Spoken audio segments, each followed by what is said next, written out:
नाही, मराठा समाजाच्या आरक्षणाचा प्रश्न केवळ मराठवाड्यापुरता नाही आहे.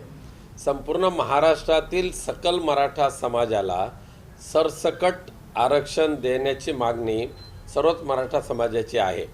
आणि ते आरक्षण देत असताना इतर कोणत्याही आरक्षणाला धक्का न लावता किंवा ओबीसीच्या कोणत्याही आरक्षणामध्ये कुठेही कमी न होता मराठा समाजाला स्वतंत्र आरक्षण मिळालं पाहिजे, हे संपूर्ण महाराष्ट्रातील सकल मराठा समाजाची मागणी आहे. ती जोपर्यंत पूर्ण होत नाही तोपर्यंत मनोज जरांगे पाटील यांनी मराठा आरक्षणाचा लढा मॅन करू नये, तो प्रखरपणे चालवावा. तरच मराठा समाजाला कुठेतरी न्याय मिळेल, अन्यथा मिळणार नाही. खरं म्हणजे ओबीसी आणि मराठा ह्या दोन समाजामध्ये जाणून बुजून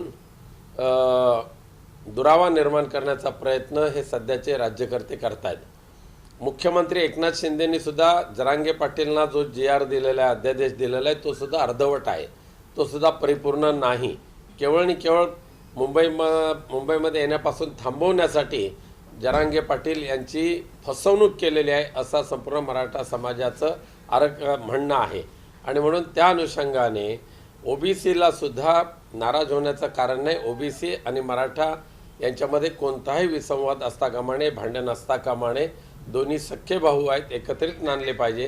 पण या दोघांमध्ये वाद निर्माण करण्याचा जे प्रयत्न करतात राज्यकर्ते, त्यांच्यापासून या दोन्ही समाजांनी सावध राहण्याची आवश्यकता आहे.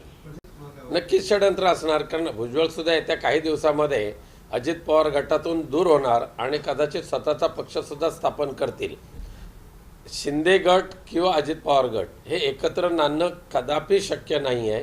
काही दिवसामध्ये दोन्ही पक्षाचे छकले होतील आणि त्यांचं अस्तित्व संपेल. हे सक्रिय जे असतात त्यांचे माकडचाळे स्वतःच्या स्वार्थासाठी चालतात. आता परवाच्या दिवशी सुद्धा मनोज जरांगेंना पेढा भरवल्यानंतर या एकनाथ शिंदेनी दुसऱ्या एका नौटंकी करणाऱ्या त्यांच्या एका कार्यकर्त्याला पेढा भरवला.